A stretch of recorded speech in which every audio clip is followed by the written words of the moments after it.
ഇക്കഴിഞ്ഞ ചൊവ്വാഴ്ച രാത്രി കണ്ണൂരിലെ രാജരാജേശ്വര ക്ഷേത്രത്തിൽ തൊഴാനെത്തിയ അസിസ്റ്റന്റ് കളക്ടറെ തോക്കും സ്ഫോടക വസ്തുക്കളുമായി ക്ഷേത്രത്തിൽ നുഴഞ്ഞുകയറിയ ഭീകരർ പെട്ടെന്ന് തന്നെ വളഞ്ഞ് ബന്ദിയാക്കി. തുടർന്ന് മറ്റു ഭക്തർ നോക്കി നിൽക്കവേ ക്ഷേത്ര പരിസരത്ത് നുഴഞ്ഞുകയറിയ ഈ ഭീകരരാകട്ടെ സ്ഫോടക വസ്തുക്കളും മറ്റും എറിഞ്ഞ് ക്ഷേത്ര പരിസരമാകെ ഭീകര അന്തരീക്ഷവും സൃഷ്ടിച്ചു. പെട്ടെന്ന് തന്നെ അവിടേക്ക് പാഞ്ഞെത്തിയ തോക്കുധാരികളായ കമാൻഡുകളാകട്ടെ തോക്ക് സ്ഫോടക വസ്തുക്കളുമായി ക്ഷേത്രത്തിൽ നുഴഞ്ഞുകയറിയ ഈ ഭീകരന്മാരെ വധിച്ച് ബന്ദിയാക്കിയ അസിസ്റ്റന്റ് കളക്ടറെ ഞൊടിയിടയിൽ രക്ഷപ്പെടുത്തി. ഒരു നിമിഷം ക്ഷേത്ര പരിസരമാകെ മുംബൈ താജ് ഹോട്ടൽ മോഡലിൽ നടന്ന ഭീകരാക്രമണം എന്തോ പോലെ ഒന്നാണ് ഇവിടെ സംഭവിക്കുന്നു എന്ന ഞെട്ടലിലായിരുന്നു ഭക്തജനങ്ങളും നാട്ടുകാരും. വെടിയൊച്ചയും ബൂട്ട്സിന്റെ ശബ്ദവും അലറിവിളികളും എല്ലാം കേട്ടും കണ്ടുകൊണ്ട് തങ്ങളുടെ ജീവൻ പോലും അപകടത്തിലാണെന്ന് കരുതിയ ഭക്തജനങ്ങൾക്ക് മുന്നിൽ ദേശീയ സുരക്ഷാ സേന NSG കമാൻഡുകൾ എത്തി എന്താണ് ഇപ്പോൾ ഇവിടെ നടന്നത് എന്ന് പറഞ്ഞതോടെയാണ് നാട്ടുകാരുടെയും ഭക്തജനങ്ങളുടെയും ഒക്കെ ശ്വാസം നേരെ വീണത്. അതായത് തങ്ങളുടെ കൺമുന്നിൽ ഇപ്പോൾ നടന്നത് ഭീകരാക്രമണമല്ല, മറിച്ച് ഒരു ഭീകരാക്രമണം ഉണ്ടായിക്കഴിഞ്ഞാൽ അതിനെ എങ്ങനെ തടുക്കുമെന്നും നമ്മുടെ പ്രധാനമന്ത്രി ഈ ക്ഷേത്രത്തിൽ സന്ദർശനം നടത്തുന്നതിന് മുന്നോടിയായിട്ടാണ് ഇത്തരത്തിലൊരു മോക്ക് ഡ്രിൽ നടത്തിയതെന്നുമായിരുന്നു ഇവർ വ്യക്തമാക്കിയത്. ഇതോടെയാണ് കൺമുന്നിൽ ഇപ്പോൾ നടന്നത് ഒരു മോക്ക് ഡ്രിൽ ആയിരുന്നു എന്ന വിവരങ്ങൾ പോലും ജനങ്ങൾ അറിഞ്ഞത്. നമ്മുടെ പ്രിയപ്പെട്ട പ്രധാനമന്ത്രിയുടെ സന്ദർശനത്തിന് മുന്നോടിയായിട്ടാണ് ദേശീയ സുരക്ഷാ സേന ഇത്തരത്തിലൊരു മോക്ക് ഡ്രിൽ അവിടെ സംഘടിപ്പിച്ചത്.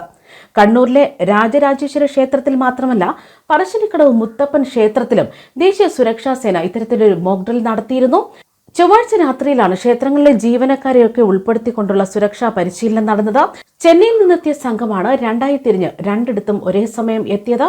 ക്ഷേത്ര ഭാരവാഹികളെ നേരത്തെ തന്നെ അറിയിച്ചിരുന്നെങ്കിലും അസമയത്ത് ഇത്തരത്തിൽ തോക്കുധാരികളായ കമാൻഡുകൾ എത്തിയപ്പോൾ ഭക്തരൊക്കെ അമ്പരപ്പോടെയാണ് അവിടെ നോക്കിക്കണ്ടത്.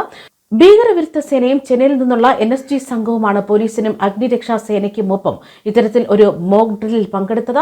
അതായത് തോക്ക് സ്ഫോടക വസ്തുക്കളുമായി ക്ഷേത്രത്തിൽ നുഴഞ്ഞുകയറിയ ഭീകരരെ വധിച്ചുകൊണ്ട് ബന്ദിയാക്കിയ അസിസ്റ്റന്റ് കളക്ടറെ രക്ഷിക്കുക എന്ന ദൗത്യമായിരുന്നു ഞൊടിയിട കൊണ്ട് ഇവർ അവിടെ ഒരുക്കിയത്. വൈദ്യുതി വിച്ഛേദിച്ച് ക്ഷേത്രവും പരിസരവും ഒക്കെ ഇരുട്ടിലാക്കിയതിന് പിന്നാലെയായിരുന്നു ഇത്തരമൊരു പരിശീലനം. ജില്ലാ പോലീസ് മേധാവി Anuj Paliwal, DYSP Pradeepan, Kannapoyil inspector Shaji Patteri, TTK Devaswom chairman TP Vinod തുടങ്ങിയവർ ഈ സ്ഥലത്തുണ്ടായിരുന്നു.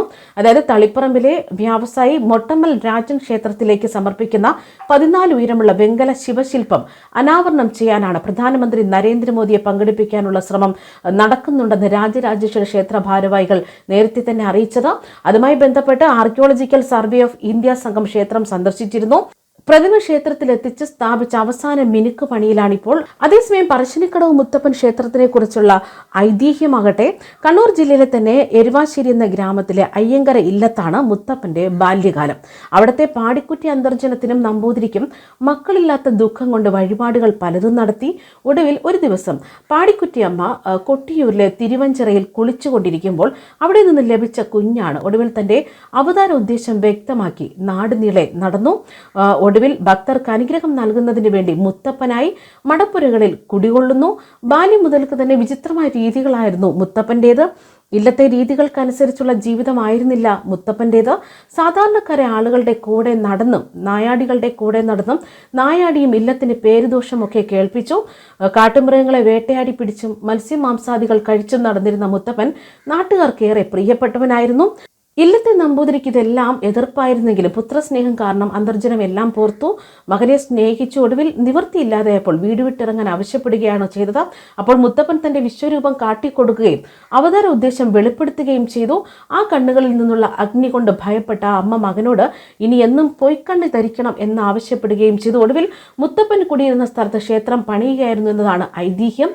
അതായത് മുത്തപ്പന്റെ പ്രധാന വഴിപാടുകൾ എന്ന് പറയുന്നത് പയംകുറ്റി, വെള്ളാട്ടം, തിരുവപ്പന എന്നിവയാണ്. ക്ഷേത്രത്തിൽ എത്തിക്കഴിഞ്ഞാൽ ഈ വഴിപാടുകളെ കുറിച്ചുള്ള വിവരങ്ങളൊക്കെ ലഭിക്കുന്നതാണ്. മടയനുള്ള വഴിപാടുകൾ വേച്ചിരിങ്ങാട്ട്, ഏത്തക്ക, കുരുമുളക്, മഞ്ഞൾ, ഉപ്പ് എന്നിവയുടെ പുഴുങ്ങിയ ഒരു മിശ്രിതമാണ്. നീർക്കരി, അരിപ്പൊടി, ഉപ്പ്, മഞ്ഞൾപ്പൊടി, കുരുമുളക് എന്നിവയുടെ മിശ്രിതമാണ്. പുഴുങ്ങിയ ധാന്യങ്ങൾ, തേങ്ങാപ്പുൾ എന്നിവയാണ്. അതുമാത്രമല്ല കരിച്ച ഉണക്കമീനും കള്ളും നൈവേദ്യമായിട്ടും ഇപ്പോൾ അർപ്പിക്കാറുണ്ട്. ന്യൂസ് ഡെസ്ക് കർമ്മ ന്യൂസ്.